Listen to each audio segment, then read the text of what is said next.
అందరికీ నమస్కారం. నేను మీ ఆర్పీని.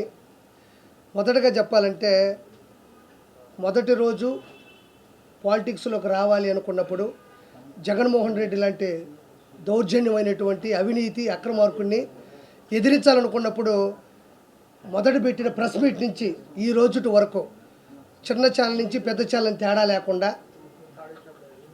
ప్రతి ఒక్కరూ ఉత్సాహంగా నా కోసం వస్తారు. అందుకు చాలా సంతోషం. ఈ ముందు చూస్తే అర్థమైపోద్ది. ఈరోజు ప్రముఖంగా మనం తీసుకోవాల్సింది ఏంటంటే, నేను మనందరం కూడా ఇంతకుముందు ప్రెస్ మీట్ పెట్టినప్పుడు నట్టుకుమార్ గారి ఆఫీసులో కూడా మీరు బ్యాకప్ వెళ్ళి చూస్తే, వెనక్కి వెళ్ళి చూస్తే నేను ఆ రోజే చెప్పుంటా, రోజాను ఉద్దేశించి ఆ రోజే చెప్పుంటా, తిరుమల తిరుపతి దేవస్థానం మీద అక్రమం జరుగుతుంది, అవినీతి జరుగుతుంది, రౌడీ రాజకీయం జరుగుతుంది అని నేను ఆ రోజు చెప్పాను. పసుపు నీళ్ళతో తిరుమల కొండ మొత్తాన్ని శుద్ధి చేయాలని కూడా ఆ రోజు నేను చెప్పా. మీరు వెనక్కి వెళ్ళి చూస్తే మొదట మాట్లాడిన వ్యక్తిగా నేను నిలబడిపోతా. ఎందుకంటే ఆ రోజుల్లో మాట్లాడాలంటే ఆ 4 నెలల క్రితం విపరీతమైన భయం. ఎందుకంటే జగన్మోహన్ రెడ్డి ఏ కత్తితో పొడుస్తాడు, ఏ గన్నతో లేపుతాడు, ఎప్పుడు ఎక్కడ వేసేస్తాడు అన్నప్పుడు కూడా నాకు విపరీతమైన ఇష్టం కాబట్టి హిందూ ధర్మం కోసం నిలబడాలి అన్నప్పుడే నేను ఆ రోజే దాని గురించి మాట్లాడినా. చాలామంది అన్నారు పార్టీకి అది ఏమన్నా డ్యామేజ్ ఏమో వాళ్ళ గురించి అలా అందరూ విన్నారు. అందులో క్రిస్టియన్స్ విన్నారు, హిందువులు, ముస్లిం ముగ్గురు విన్నారు. ఆ రోజు కూడా నేను మాట్లాడినట్టే కోట్ల మందికి వెళ్ళింది, ట్రెండింగ్ అయింది ఆ విషయం. కానీ 164 సీట్లు ఈరోజు చంద్రబాబు నాయుడు గారు కూటమి ప్రభుత్వానికి అందించడం జరిగింది. అంటే నేను ఆ రోజు మాట్లాడింది కరెక్టే. అంటే ఎప్పుడైతే ముందు ఆయన పదవిలో ఉన్నప్పుడు మాట్లాడిన మాటలు అవి మాట్లాడిన తర్వాత కూడా పదవి అప్పగిచ్చారంటే నేను మాట్లాడింది కరెక్ట్ అని ఆ రోజు కూడా చెప్పాను. పైన విపరీతమైనటువంటి పరిస్థితులు ఉన్నాయి అని చెప్పా. దాని ముందు నేనేం చెప్పా అంటే, ఆ రోజు ఈరోజు చెప్పేది ఏంటంటే, అన్నప్రసాదాన్ని అవహేళన చేశారు, నాసిరకం చేశారు, లడ్డూ ప్రసాదాన్ని పాడు చేశారు, పూజారుల్ని పండితుల్ని బ్లాక్మెయిల్ చేశారు, ఎక్కడ మంత్రాలు గోవిందనామ స్మరణాలు స్మరింపకుండా బ్లాక్మెయిల్ చేసి కొట్టారు. పైన అన్యమత ప్రచారాన్ని విస్తృతంగా ప్రచారం చేశారు. ఆ రోజు కూడా అదే మాట చెప్పినాను నేను. తర్వాత మద్యం, మాంసం, మందు పైన దాగినారు, మాంసాహారాల్ని అన్నంలో వేసుకొని తిన్నారు, ఇది వాస్తవం. పైన రియల్ ఎస్టేట్ చేశారు, బిల్డర్లు పైన కూర్చొని మందు తాగుతూ వాళ్ళ వ్యాపారాలను కూడా ఎలగబెట్టారు. తర్వాత సామాన్యమైనటువంటి దర్శనానికి మెట్లపై నడుచుకెళ్ళే దర్శనాలకి ప్రాధాన్యత పూర్తిగా తగ్గించేశారు.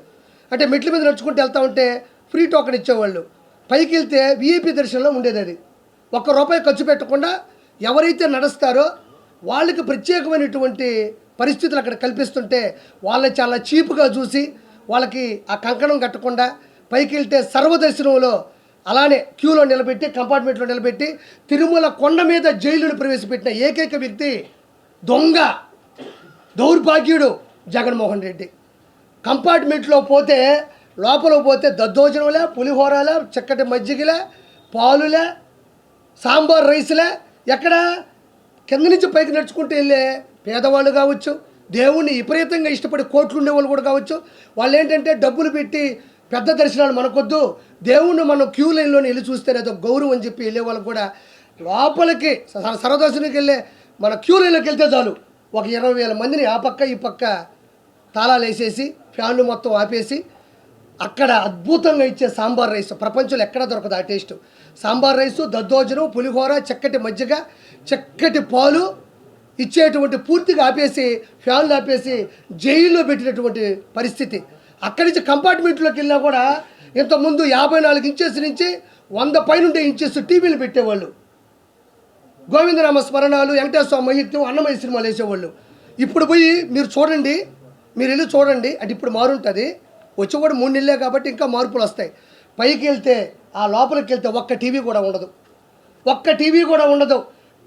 తిరుమల తిరుపతి దేవస్థానంలో ఇన్ని కోట్లు హుండీలో వస్తుంటే, ఇన్ని కోట్ల రూపాయలు, ఇన్ని కోట్ల మంది డబ్బులు హుందాగా హుండీలో వేస్తుంటే, కానుకలుగా ఇస్తుంటే టీవీలు ఎందుకు అక్కడ లేవు? కింద నుంచి నడిచే సామాన్య భక్తులకి మజ్జిగ నుంచి నీళ్ల కానించి నేను చెప్పిన అన్నప్రసాదాలు ఎందుకు లేవు? లడ్డూలో జంతు కొవ్వు కలిపారా లేదా అన్నది శాంపుల్స్ ఇస్తే ల్యాబ్ టెస్ట్లో బయటపడింది. దీన్ని ఎందుకు ఇప్పుడు బలంగా నమ్ముతున్నారంటే ల్యాబ్ టెస్ట్ని ఒకటి నమ్మాలా, ఆంధ్రప్రదేశో తెలంగాణనో ల్యాబ్ టెస్టులు అంటే ఏదో రాజకీయం జరిగింది అనుకోవచ్చు. మన రాష్ట్రం కాదు ఇది. గుజరాత్లో ఉండే ఫుడ్కు సంబంధించినటువంటి ఒక యూనివర్సిటీకి సంబంధించినటువంటి ఒక అతిపెద్ద ల్యాబ్లో, మన ఇండియాలోనే బెస్ట్ ల్యాబ్లో ఈ లడ్డూని తీసుకెళ్ళి, అంటే ఇప్పుడు కూడా కొనసాగుతున్నాయి కదా. చంద్రబాబు నాయుడు గారికి 30 రోజుల్లో ఎంత ఉంది, పింఛన్ల సమస్య ఉంది, ఇంకోటి ఉంది, లక్షల కోట్ల లాస్ ఉంది మొత్తం ఖజానా. కాబట్టి ఒక్కొక్కటి ప్రక్షాళన చేసుకుంటూ రావాలి తప్ప తిరుమల కొండ అనేది సపరేట్ ఒక ప్రపంచం. దాన్ని ఒక్కసారిగా ప్రక్షాళన చేయడం కష్టం. అలాంటి విధానాల్లో రీసెంట్గా జూలై 17 తారీఖు ఆ దరిదాపుల్లో అసలు లడ్డు ఎందుకు ఇలా పేవలంగా ఉంది, లడ్డు ఎందుకు ఇంత విడిపోతుంది, లడ్డు ఎందుకు బ్లాస్ట్ అయిపోయింది, లడ్డు అట్టు పెడితే పేలిపోయేది. మనం చెప్తాం కదా మైనింగుల్లో రాళ్ళల్లో ఏదో పెడితే పేలిపోద్ది, చూసారా? అట్లా పేలిపోయేది. ఎందుకంటే అది డౌట్ వచ్చి చూస్తే ఆ టెండర్లో ఉండేటువంటి ఏ వ్యక్తులు అయితే ఉన్నారో ఒక 5 మందిలో ఎక్కడి నుంచి ఏది ప్రాబ్లం వస్తుందని చూస్తే చిన్న ఆచూకీ దొరికింది, నెయ్యి, ఘీ. ఇది కర్ణాటక ప్రభుత్వం నుంచి వస్తుందని చెప్పి చెక్ చేస్తే అది దాన్ని ఎవరికీ చెప్పకుండా గుజరాత్ పంపిస్తే వారం 10 రోజుల్లో టెస్ట్ వస్తే దారుణమైన పరిస్థితి ఏంటంటే మనం బాధపడాల్సిన సందర్భం. ఇక్కడ అన్ని రకాల మతస్థులు ఉండొచ్చు, ఎవరిని బాధ పెట్టాలి భయపెట్టాలని కాదు. మన మతాల్ని మనం ప్రేమించాలి, ఎదుటి మతాల్ని మనం గౌరవించాలి. చూడండి ఇక్కడ ఏముందంటే సోయాబీను అంటే మనం చనిపోయిన తర్వాత పోస్ట్ మార్టం చేస్తే ఏమొస్తుంది, ఎన్ని కత్తిపోట్లు, విషం ఎప్పుడు వేశారు, మనిషి నిద్రపోతుంటే చంపాడా, ఊపిరాడక చంపారా, పిల్లో పెట్టి చంపారా అనేది ఎట్టొస్తుంది. మనిషి చనిపోయిన తర్వాత post mortem report government hospital ఎట్టిస్తారో ఇది తిరుమలకు సంబంధించినటువంటి పోస్ట్ మార్టం రిపోర్ట్. ఒకసారి విందాం. ఇందులో ఏముందంటే ఫారిన్ ఫ్యాట్ చూద్దాం ఒకసారి. చూడండి, సోయాబీన్, సన్ఫ్లవర్, ఆలివ్, తర్వాత వచ్చి కింద కాటన్ సీడ్, ఫిష్ ఆయిల్, చేపలకు సంబంధించినటువంటి కొవ్వు పదార్థంలో ఉండేటువంటి ఆయిల్ వాడారు. దాని తర్వాత coconut and palm kernel fat and palm oil and beef tallow and lard. ఇది చాలామంది పెట్టారు, నేనే కొంచెం ఆలస్యంగా పెట్టాలా. ఇదేదో అందరూ పెట్టేశారు, అయ్యా నేను పెట్టి అనబాకండి. మంచిని 10 సార్లు చెప్తే ఏముంది, ఇదిగో దీంట్లో ఉంటుంది. ఇది పద్ధతి. ఇది గుజరాత్లో ఉండేటువంటి ఒక ఫుడ్ టెస్టింగ్ ల్యాబ్ ఇచ్చినటువంటి పూర్తి నివేదిక ఇది. ఇప్పుడు మనం అంటే ఏదో అధికారం కోసమో హోదా కోసమో చేస్తా అనుకోవచ్చు, గుజరాత్కి ఏమో అవసరమా? మనం ఏదైతే పంపించామో అదే చేశారు. కాబట్టి ఇలాంటి దౌర్భాగ్యమైనటువంటి పరిస్థితులు ఆ రోజు తీసుకురావడం జరిగింది. తర్వాత ఈ లడ్డూలో 350 రూపాయలు, 370 రూపాయలకి, 350 రూపాయలకి, 370 రూపాయలకి నెయ్యి ఆడరాదు. నెయ్యి కల్తీ చేసి వచ్చినా కూడా రాదు నాకు తెలిసి.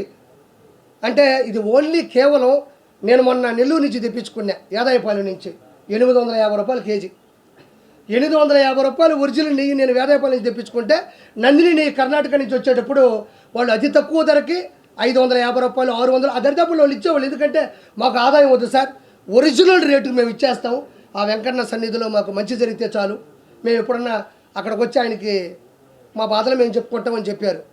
అంటే ఇది ఎందుకు చేశాడంటే 7 కొండల మీద యేసునాథుని పెట్టాలన్నది ఈయన ఆలోచన. 7 కొండల మీద యేసునాథుణ్ణి, క్రిస్టియన్ మతాన్ని అక్కడ పూర్తిగా స్థాపించాలనుకున్నది అతని ఉద్దేశం. ఇక్కడ మీరు ఒకటి గమనించాలి, హిందువుల ఆరాధ్య జైవం జీవుల్లో కూడా గోవు ఒకటి.